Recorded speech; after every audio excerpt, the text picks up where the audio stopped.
हाय dude, क्या आपको पता है लोग आपकी इज्जत करना क्यों बंद कर देते हैं? अगर आपको लगता है कि आप जो इज्जत डिजर्व करते हैं वो आपको नहीं मिल पाता है तो इसका रीजन क्या है? अगले कुछ ही मिनट्स में मैं आपको बताने वाला हूँ कि आखिर ऐसी कौन सी हैबिट्स होती हैं जिनकी वजह से कोई भी इंसान अपने रेस्पेक्ट लूज कर सकता है। साल 2009 में बॉलीवुड में बहुत ही जबरदस्त मूवी रिलीज हुई थी और इस मूवी में दो ऐसे कैरेक्टर्स थे जो बहुत ही हार्ड वर्किंग थे, अपने गोल्स को लेकर एकदम फोकस थे और बहुत हद तक डिसिप्लिन थे। लेकिन मजे की बात तो ये है कि भले ही ये कैरेक्टर इंटरेस्टिंग थे और बहुत ही फोकस एंड कॉम्पिटिटिव थे, पर रियल लाइफ में ऐसे लोगों की कोई रेस्पेक्ट नहीं करता। एंड पता है, इन दोनों ही कैरेक्टर से हम बहुत ही अच्छी तरह सीख सकते हैं कि कैसे फोकस्ड एंड डिसिप्लिन रहने के बाद भी हमारी कुछ छोटी छोटी हैबिट्स और हमारी कुछ हरकतों की वजह से हम अपनी रेस्पेक्ट लूज कर सकते हैं।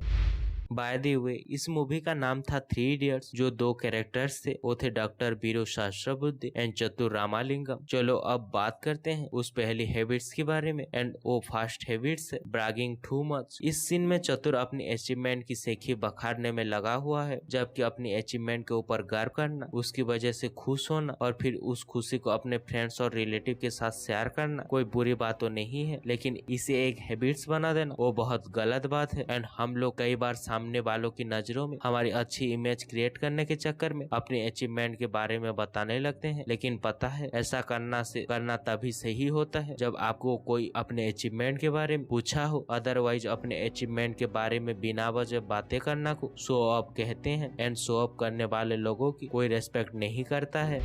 Second number habit, unnecessary demotivating other. Dude, आप भी बताओ, 3 इडियट्स मूवी में डॉक्टर बीरू शास्त्रबुद्धि डिमोटिवेटिंग थे कि नहीं थे? सोचो, अगर आपका बॉस का नेचर भी ठीक ऐसा ही हो तो क्या होगा? अगर डोमिनेंट लोग पावर जरूर कमा लेते हैं, बट रेस्पेक्ट डोमिनेंस एक ऐसा टूल है जिसका यूज सिर्फ तभी किया जाना चाहिए जब उसकी जरूरी हो। लेट्स एग्जाम्पल, जैसे बहुत ही ऑर्गेनाइज्ड एंड इनडिसिप्लिन ग्रुप को मैनेज करने के लिए डोमिनेंस का यूज करना एकदम सही है, लेकिन अगर ऐसी टूल्स का यूज इंसान बिना वजह ही डेली लाइफ में करना लग जाए तो ऐसे लोगों की रेस्पेक्ट करना बहुत मुश्किल हो जाता है, क्योंकि हर इंसान अपनी मर्जी और अपनी फ्री विल से काम करना पसंद करता है एंड किसी की दबाव में नहीं। इसलिए लोगों से डील करते वक्त ये हमेशा ध्यान रखो कि आप डोमिनेंस यूज करके काम जरूर करवा लेंगे लेकिन रेस्पेक्ट नहीं कमा पाएंगे।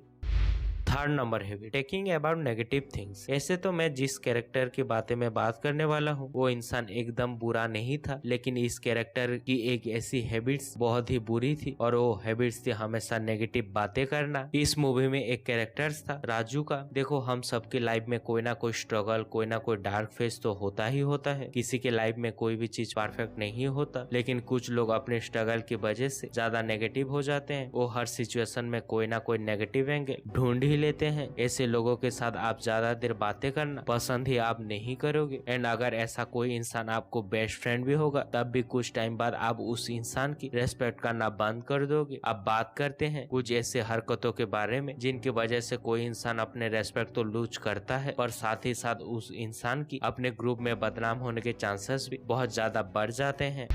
Fourth number habit, taking help easily but never giving back to anything. Almost हर ग्रुप में कुछ ऐसे लोग होते हैं जो हर किसी के बर्थडे पार्टी में आते हैं, सबसे स्ट्रेट मांगते हैं पर अपने पार्टी में जब से 1 रुपए भी नहीं निकालते हैं। ये लोग बहुत कंजूस होते हैं, बट फैक्ट तो ये है रेस्पेक्ट कमाने के लिए किसी भी रिलेशनशिप में गिव एंड टेक दोनों ही बराबर होनी ही चाहिए। क्यों? अगर आप कहीं भी किसी को भी कुछ भी रिटर्न दोगे ही नहीं तो कभी किसी के काम ही नहीं आओगे, तो अपने ग्रुप और दूसरे लोगों के लिए आप सिर्फ एक लायबिलिटी बन के रह जाओगे और रेस्पेक्ट तो छोड़ो, लोग आपको नजरअंदाज तक करने लगेंगे।